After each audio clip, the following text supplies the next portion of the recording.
This is the Unshadowed Thought Podcast with James Hall.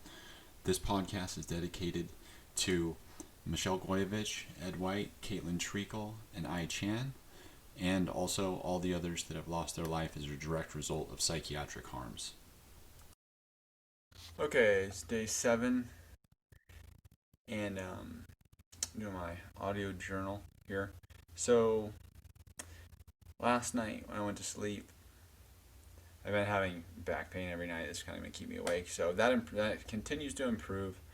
I read in some of the literature that um, crises like that last from 3 to 4 days generally. So it's kind of reducing. So I kind of have this confidence today that it's going to go away in the next couple days, which would be kind of on target with that 3 to 4 day expectation. We'll see how it goes. So I had reduced back pain today. I slept better.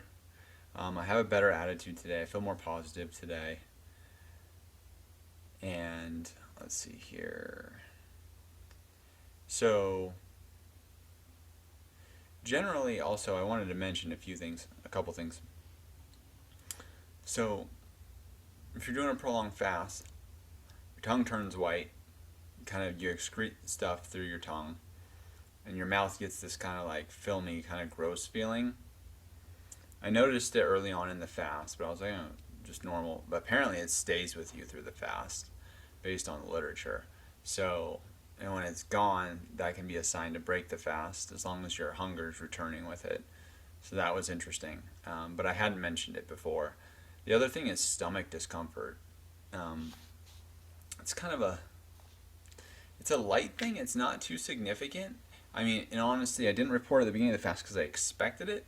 It's like you kind of feel your guts like sucking up into you as nothing's in there. I mean, it all kind of makes sense in my head that it's going on, so I didn't say anything. But I wanted to mention it because it's day 7. Every day my stomach's kind of felt uncomfortable. I've had these sensations in there, and it feels like it's kind of getting sucked up inside me. And I'm not afraid of it, but I read in the literature as well that that's common. Certainly makes sense, right? Like our guts are kind of repositioning themselves. I don't know about you, but I put my stomach through a lot of punishment, meaning like sometimes eat a lot of food at once, and that probably causes a lot of expansion, a lot of stuff going on in there. So the physics makes sense where it would expand and move into different places in order to digest that larger quantity of food. So that's how I'm doing today. As the days worn on, I've got a little bit more tired more quickly today. So I woke up with some decent energy, but started getting tired as I did a few things. Kind of moved around, did dishes and stuff, just a few light things. And then I got tired pretty quickly. Aside from that, still feel brain fog. Oh, the other thing I noticed was it's a really weird, interesting phenomenon happened yesterday and today. So I have brain fog like all the time. I feel kind of loopy and lightheaded, and I feel like I can't think clearly, and I can't ruminate. Like my thoughts just don't carry on or repeat themselves or go into large kind of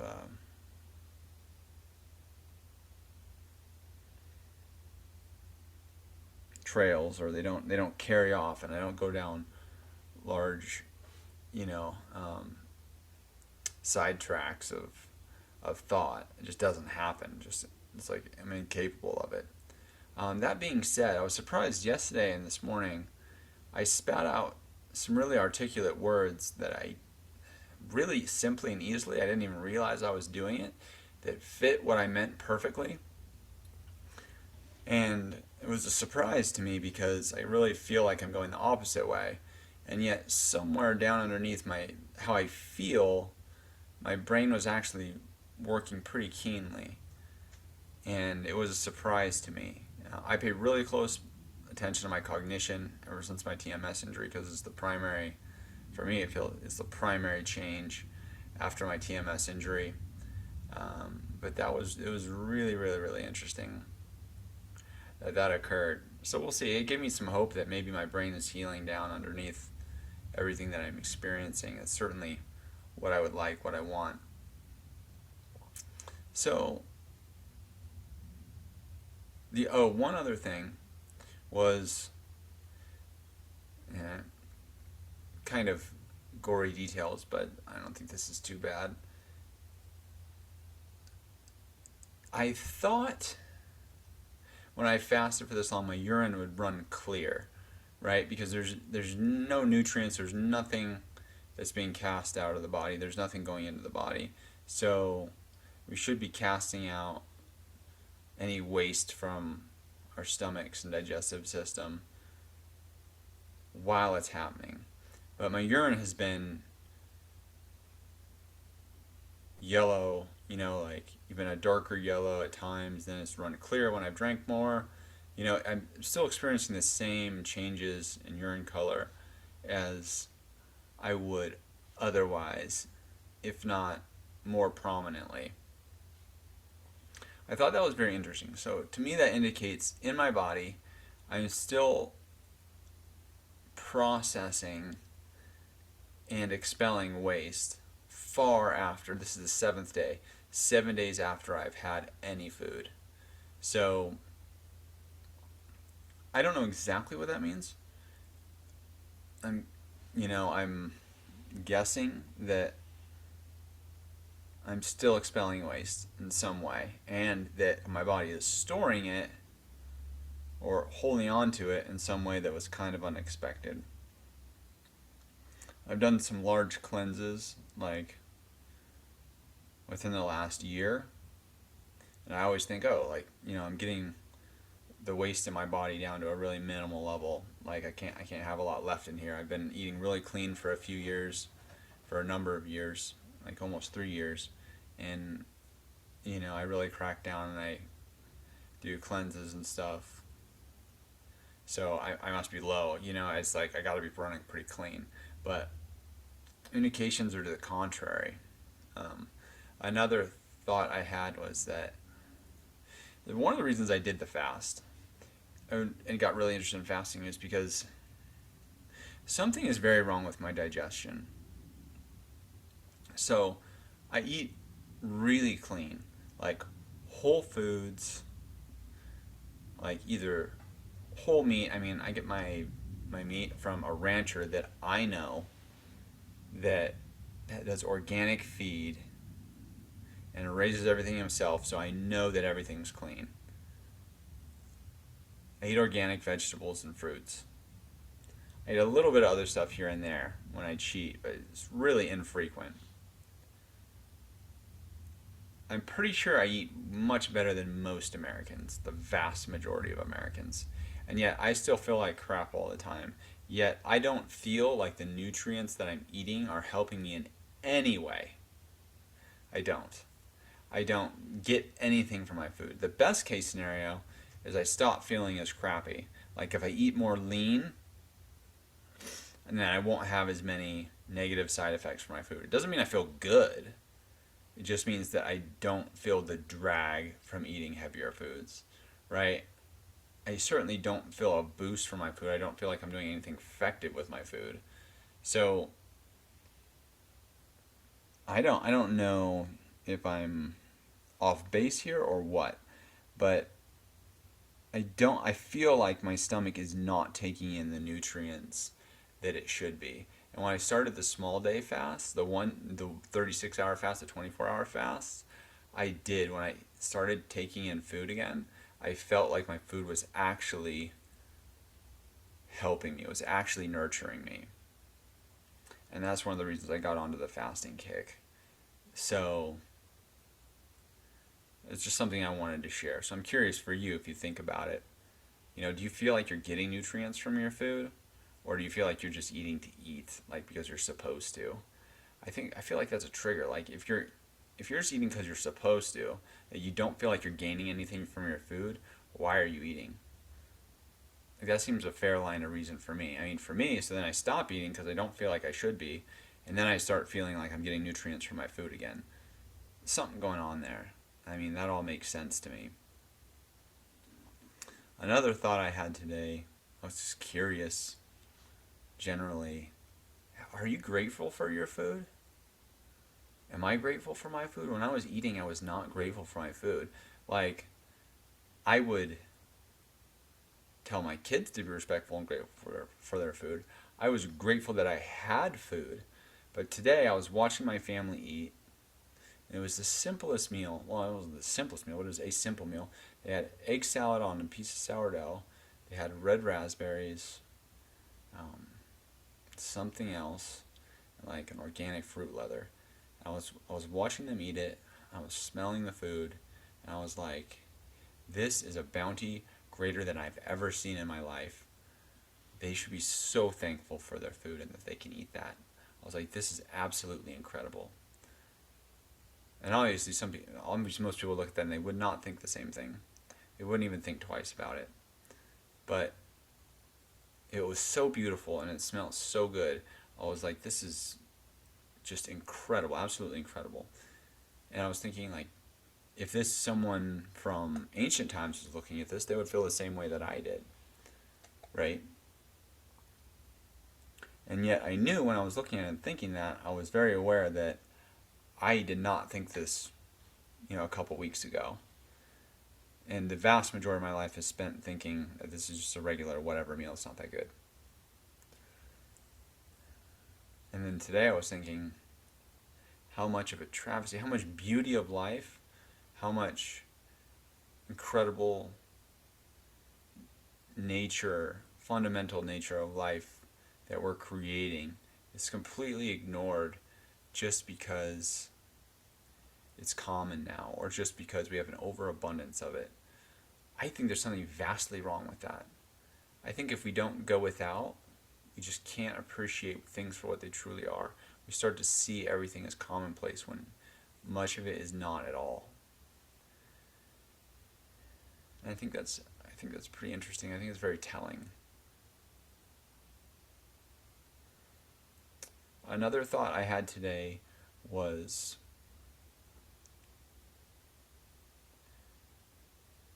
and I guess this is kind of based on symptoms and whatnot, but it seems to me that the natural flow of time seems to have returned. Like my thoughts aren't sped up. Like I don't think too much, which I usually do, and yet every time I need to think about something, I don't have a problem doing it. I'm perfectly on par and on time with what everyone else is saying and doing. And yet I feel an incredible amount of brain fog. I feel incredibly slow, but yet I'm right on time. To me, it seems that maybe I'm experiencing somehow the natural flow of time. It seems to have returned to me. I mean, it didn't escape my notice that I felt like things were going too fast. I'm a type A. Like, I'm always trying to get ahead of everything. I'm always trying to overthink things. And I knew that that was problematic. But now, with the fast, it's almost like, I was going to say like being locked in a cage because it feels, you're being forced into this place where you can't think too much and you can't think too little. It's really miraculous. But really, now I'm thinking like maybe I was in a cage before and I've been taken out and put back out on an open plain where everything is balanced. And to me, I don't know how much truth there is to this. I don't know how real this is. I don't know if other people experience things that are different. But to me, that's pretty fantastical. If you can stop eating and then restore the natural balance of your cognition and your thinking process, how powerful is that? Why isn't it that when you stop eating, you become mush? Right? You can't, people talk too fast, you don't understand them, you don't have the energy to understand them, right? Why isn't that happening? Why isn't it you become in such an excited state that you can't function because you're gone crazy with hunger and you're super accelerated? I don't know. I think that's pretty interesting. It's funny, I had someone yesterday. I was like, I'm on the 6th day of my fast, and they didn't freak out, but they got real stern with me. They're like, you shouldn't do that. That's dangerous. It's bad for your health. You need nutrients to survive. Your body is now harvesting your internal organs because you're not eating. And I said, do we know that's true? How do we know that's true? They kind of stopped and then started talking about all the different nutrients my body needed because this particular person was into supplements a lot. And I was like, okay. I was like, do you know when those things happen? When you lack that stuff? I was like, that's starvation. I'm not in starvation. I'm in a period between eating and starvation. My body's eating up its reserves that it keeps for itself, which, if our bodies have any intelligence or ability to survive at all, it's going to keep reserves for some period of time, right? And plus, we know it's true for other reasons, but just logically, it makes sense. Human beings couldn't have survived without the ability to fast. We just wouldn't have made it. There's no way, because we've gone through long famines, which is natural in nature from time to time. That was kind of an interesting anecdote I thought I'd throw in there. And then, I was doing some things today, and I was thinking about all the stuff I've been through in my life. I watched mainstream media. I've listened to, I had Facebook feeds and all kinds of feeds that give me information that I've sorted through for myself.